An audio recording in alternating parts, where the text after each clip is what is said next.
ব্রিগেডমুখী জেলা হাওড়া শিয়ালদা থেকে মিছিল করে পায়ে পায়ে সভাস্থলে ফেরিতেও জনতার ভিড়।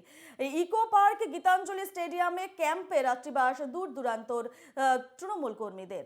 আজ ব্রিগেডে জনগর্জন সভা রয়েছে এবং ইতিমধ্যে ব্রিগেডমুখী হয়েছে জেলা হাওড়া শিয়ালদা থেকে মিছিল করে পায়ে পায়ে সভাস্থলে ফেরিতেও জনতার ভিড়। ইকো পার্ক গীতাঞ্জলি স্টেডিয়ামে ক্যাম্পে রাত্রিবাস দূর দূরান্তের তৃণমূল কর্মীরা।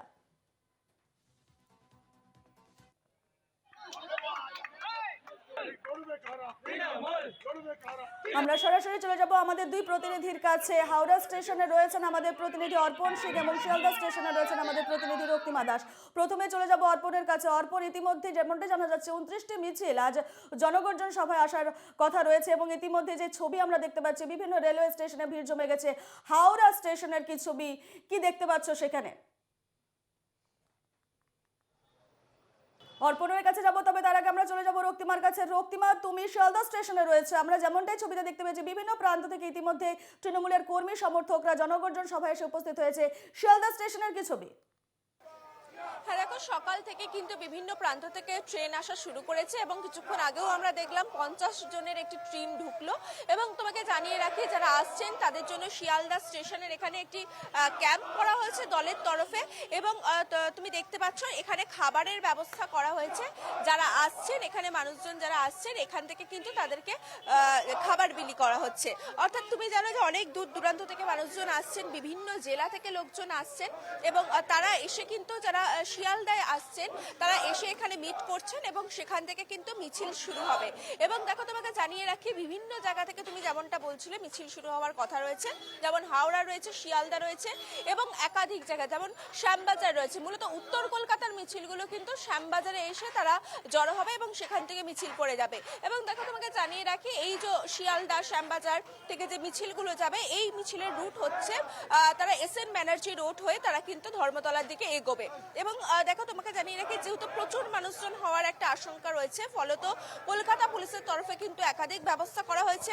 বিভিন্ন জায়গায় কিন্তু বিভিন্ন রাস্তায় যান নিয়ন্ত্রণ করা হয়েছে। আজকে সকাল 4টে থেকে রাত 9টা পর্যন্ত এই যান নিয়ন্ত্রণ থাকবে। যেমন SN ব্যানার্জি রোড কিন্তু দীর্ঘক্ষণের জন্য বন্ধ থাকবে, যেহেতু ব্যস্ততম একটি রাস্তা, ফলত অনেক মানুষেরই ভোগান্তি হওয়ার আশঙ্কা রয়েছে। কিন্তু সেক্ষেত্রে কিন্তু অন্য রাস্তার ব্যবস্থা করা হয়েছে। তবে বেশ কিছু ক্ষেত্রে যেমন তোমাকে জানিয়ে রাখি, সকাল ভোর 3টে থেকে রাত 8টা পর্যন্ত কিন্তু কোনো ভারী গাড়ি অর্থাৎ যারা মাল বোঝাই গাড়ি তারা কিন্তু প্রবেশ করতে পারবে না SN ব্যানার্জি রোড সহ ধর্মতলা কানেক্ট হচ্ছে এরকম কোনো রাস্তায়। এছাড়া একাধিক রাস্তায় পুলিশ পোস্টিং করা হয়েছে এবং যাতে কোনো অপ্রীতিকর ঘটনা না ঘটে তার জন্য কিন্তু এই ব্যবস্থা করা হয়েছে। এবং তোমাকে আরেকবার একটু দেখাই যে ইতিমধ্যেই কিন্তু মানুষজন এসে জড়ো হতে শুরু করেছে। বিভিন্ন জায়গায় লোকজন আসছে, বিভিন্ন জেলা থেকে আসছেন তারা এবং মূলত এই শিয়ালদা থেকেই তারা মিছিল করে কিন্তু এগোচ্ছেন ব্রিগেডের পথে। একেবারে রক্তিমা, আমরা জানতে চাইবো তাদের প্রতিক্রিয়া। তারা জনগর্জন সভায় উপস্থিত হতে চলেছেন তৃণমূলে, তাদের আজকের দিনে তাদের কি প্রতিক্রিয়া, তারা কি আশা রাখছে সামনে লোকসভা নির্বাচন?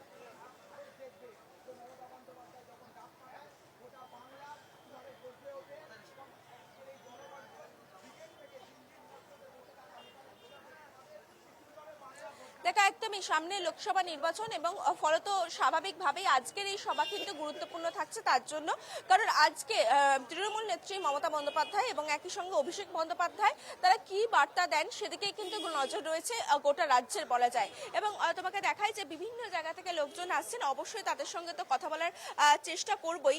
এবং দেখো, তোমাকে একটুখানি জানাচ্ছি যে বিভিন্ন জায়গা থেকে বিভিন্ন জেলা থেকে লোকজন আসছেন এবং তারা এখানে মিট করছেন এবং সেখান থেকেই কিন্তু তারা শিয়ালদার থেকে তারা কিন্তু ব্রিগেডের উদ্দেশ্যে যাবেন। দাদা, এখান থেকে এখনো পর্যন্ত কটা টিম এসছে আপনাদের? আমাদের এখানে হচ্ছে বিভিন্ন জেলার থেকে হচ্ছে আজকে যেমন হচ্ছে উত্তরবঙ্গে হচ্ছে কোচবিহার থেকে শুরু করে জলপাইগুড়ি থেকে শুরু করে শিলিগুড়ি হয়ে আমাদের সমস্ত জেলার থেকে হচ্ছে বিভিন্ন ধাপে ধাপে হচ্ছে বিভিন্ন টিম আসছে আমাদের এখানে। এবং যেটা হচ্ছে আমরা ইতিমধ্যে হচ্ছে যা খবর পাচ্ছি হচ্ছে যে ব্রিগেডের যে জনজোয়ার শুরু হয়েছে তাতে হচ্ছে করে একটা সময়ে হচ্ছে ব্রিগেডের চারদিকে রাস্তা ভরে যাবে, সেখানে জায়গা হবে না ব্রিগেডের। আচ্ছা, আজকে যারা এখানে আসছে আমরা দেখছি এখানে তাদের জন্য খাবারের ব্যবস্থা করা রয়েছে, আর কি কি এখানে সুবিধা থাকছে? এখানে তো প্রথম থেকে আমি ভোর থেকে দেখতেছি যে সমস্ত ধরনের ব্যবস্থায় রয়েছে। যারা আসতেছে দূর থেকে, আমরা বেসিক্যালি আমি উত্তরবঙ্গ থেকে এসেছি, তো এখানে প্রত্যেকে খিচুড়ি জল টলের ব্যবস্থা হয়েছে। আমার সঙ্গে আরও আমাদের সহকর্মীরা এসেছে কয়েকজন। আমাদের টিমে প্রায় 20-25 জনের মতো। আমরা উত্তরবঙ্গ এক্সপ্রেসে এসেছি আজকে সকালবেলা। হ্যাঁ, এখান থেকে আমরা 9টার দিকে বেরোবো। অবশ্যই আমরা লোকসভা ভোটের প্রাক মুহূর্তে আমরা নেত্রীর কাছ থেকে প্রস্তুতি বার্তা একটা এনার্জি নিয়ে আমরা লোকসভা ভোটের প্রচারে নেমে পড়বো।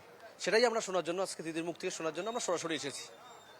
সুতরাং বুঝতেই পারছো এখানে যারা উৎসুক জনতা যারা রয়েছেন, তৃণমূলের নেতা কর্মীরা, তারা কিন্তু সবাই একে একে উপস্থিত হচ্ছেন এবং স্বাভাবিকভাবেই তোমাকে ঠিক যেমনটা বলছিলাম, সামনে লোকসভা নির্বাচন, ফলে আজকে মমতা বন্দ্যোপাধ্যায় আজকে ব্রিগেড থেকে কি বার্তা দেন এবং একই সঙ্গে অভিষেক বন্দ্যোপাধ্যায় কি বার্তা দেন সেটাই কিন্তু গোটা রাজ্যের নজর রয়েছে।